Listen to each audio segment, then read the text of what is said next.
నమస్తే SR7 TV news కి స్వాగతం. వనపర్తిలో ఘనంగా ప్రజాపాలన ప్రగతి ప్రణాళిక సభ. వనపర్తిలో నేడు ప్రజాపాలన ప్రగతి ప్రణాళిక నియోజకవర్గ స్థాయి సమావేశం ఉత్సాహంగా జరిగింది. రాష్ట్ర ప్రణాళిక సంఘం ఉపాధ్యక్షుడు డాక్టర్ జి చిన్నారెడ్డి ముఖ్య అతిథిగా హాజరై MLA Megha Reddy, sports academy chairman Shivasena రెడ్డిలతో కలిసి జ్యోతి ప్రజ్వలన చేశారు. వివిధ శాఖల స్టాల్స్ ను పరిశీలించిన అనంతరం ఇంద్రమ్మ ఇళ్ల పత్రాలు, మహిళా సంఘాలకు వడ్డీ లేని రుణాలు, చెక్కులు పంపిణీ చేశారు. ఈ సందర్భంగా డాక్టర్ చిన్నారెడ్డి మాట్లాడుతూ యువతను పెడదోవ పట్టకుండా కాపాడేందుకు క్రీడలకు ప్రభుత్వం అధిక ప్రాధాన్యత ఇస్తోందని, రోడ్డు ప్రమాదాల నివారణకు అలైవ్ అరేవ్ కార్యక్రమాలు చేపట్టామని తెలిపారు. ప్రజా సంక్షేమమే ప్రభుత్వ లక్ష్యమని స్పష్టం చేశారు. Reporting by SR7 TV news reporter Wanaparthy జిల్లా ఇన్ఛార్జ్ కేపీ రెడ్డి.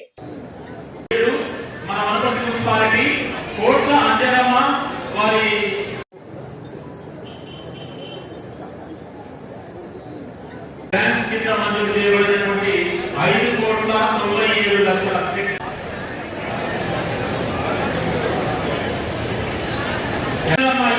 మంజూరు పత్రాన్ని తర్వాత 313,52,00,000 చెక్కులు అమలు చేయబోతున్నా. గంధం అలివేల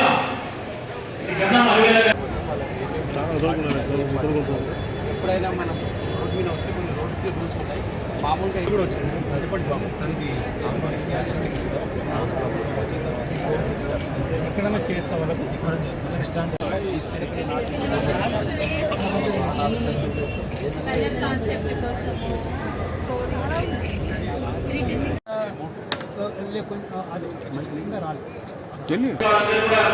నిదానంగా చూసుకోకుండా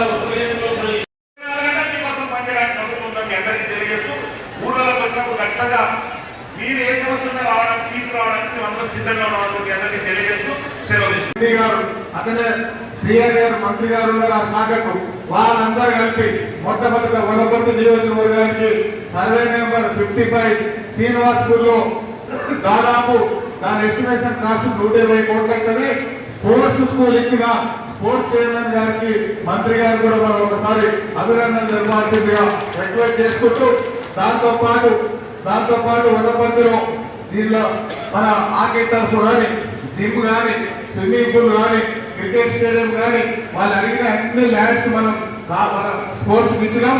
అవి కూడా తొందరలోనే జీవోలు ఇవ్వాలని కోరుకుంటూ, SBI నుంచి, యూనియన్ బ్యాంక్ నుంచి, మిగతా బ్యాంకుల నుంచి, మిగతా కంపెనీస్ నుంచి, CSR ఫండ్ నుంచి 10 కోట్లు తీసుకొచ్చి అన్ని అంగన్వాడీస్ కావచ్చు, స్కూల్స్ కావచ్చు, అవన్నీ చేసే కార్యక్రమంలో అవి కూడా టెండర్లు అయిపోయినాయి.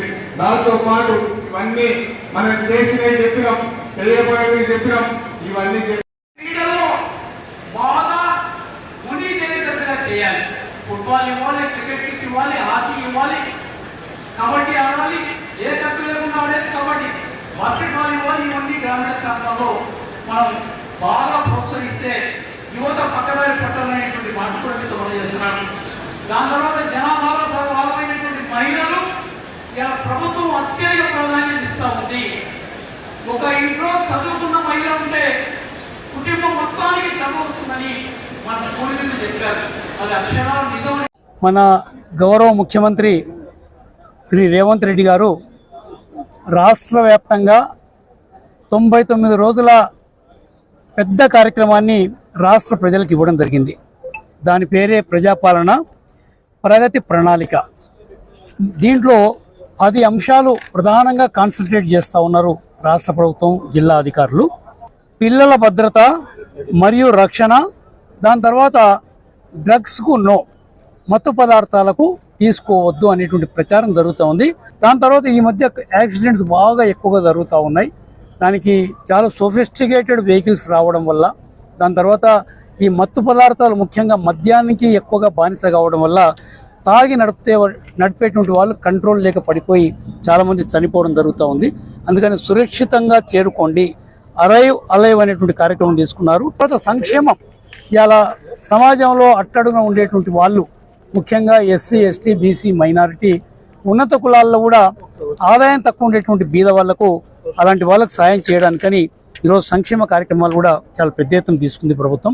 పిల్లల భద్రత మరియు రక్షణ, డ్రగ్స్కు నో అనేటువంటి కార్యక్రమం తీసుకున్నారు. చాలా చక్కగా ఇవాళ ఇవన్నీ చూస్తేనే ఎంత శ్రద్ధగా ఈ కార్యక్రమాన్ని నిర్వహిస్తున్నారు జిల్లా యంత్రాంగం అనేటువంటి మాట మనకు అర్థమవుతుంది అనేటువంటి మాట కూడా నేను మనం చేస్తున్నాను. రైతులు, వ్యవసాయం. మనకు వ్యవసాయం ఏ గ్రామానికి పోయినా ప్రధాన వృత్తి వ్యవసాయం తప్ప ఇంకోటి కాదు. పొలం ఉండే వాళ్ళు రైతు, పొలం లేనటువంటి వాళ్ళు రైతు కూలి. గ్రామాల్లో ఉండేటువంటి రెండు వర్గాలు ఒకరిపైన ఒకరు ఆధారపడి ఇలా గ్రామాల్లో బతకడం జరుగుతూ ఉంది. కాబట్టి వ్యవసాయానికి కావాల్సినటువంటి పెట్టుబడులు కానీ, విత్తనాలు కానీ, దాని తర్వాత మనకు బ్యాంకు నుంచి రుణ లింకేజ్ కానీ, దాని తర్వాత పంట పండించిన తర్వాత ఇలా ఎలక్ట్రిసిటీ ఫ్రీగా ఇస్తున్నారు, నీటిపారుదల సౌకర్యం ఇస్తున్నారు. పంట పండించిన తర్వాత అమ్ముకోవడానికి ధాన్యం కూడా కొనుగోలు ప్రభుత్వం చేస్తూ ఉంది. ఆ ప్రకారంగా రైతులు వ్యవసాయం పైన కూడా బాగా శ్రద్ధ చూపిస్తూ ఉంది. మనసుల్లో మార్పు రావాలంటే, ఉన్నత స్థాయికి ఎదగాలంటే గొప్ప విద్యని, నాణ్యమైనటువంటి విద్యని ప్రభుత్వం అందించాలి. గతంలో విద్య పైన ఎక్కువగా శ్రద్ధ ఎవరు చూపించలేదు. కానీ రేవంత్ రెడ్డి గారు చాలా పెద్ద ఎత్తున విద్య పట్ల ఆ పోర్ట్ఫోలియో కూడా వారి దగ్గర పెట్టుకొని ఆ విద్యకు ప్రాధాన్యత ఇస్తూ ఉన్నారు. ప్రతి స్కూల్లో స్కూల్ రిపేర్ చేయించారు. దాని తర్వాత మూత్రశాలలు ఇచ్చారు, మంచినీటి వసతి కల్పించారు, కరెంటు వసతి కల్పించారు, బెంచెస్ ఇచ్చారు. రేపు 15వ తేదీ లోపల వచ్చే విద్యా సంవత్సరానికి పుస్తకాలన్నీ ఇస్తామనేటువంటి మాట, యూనిఫామ్స్ అన్నీ ఇస్తామనే మాట కూడా చెప్పడం జరుగుతూ ఉంది. అదే మాదిరి టీచర్స్ కూడా శ్రద్ధ వహించి చాలా గొప్పగా పిల్లలకు చదువు చెప్పే ప్రయత్నం చేస్తే మన పట్టణాలకు లేకుంటే హైదరాబాద్ లాంటి సిటీకి, గ్రామాలకు ఎలాంటి భేదం లేదనేటువంటి అభిప్రాయం మనం ఈ పిల్లల తల్లిదండ్రులకు కలిగించాలి. మీ పిల్లల యువత ఇలా ఈ దేశంలో దాదాపుగా 35 సంవత్సరాల లోపు ఉండే వాళ్ళు 50% యువకులు ఉన్నారు, యువకులు ఉన్నారు.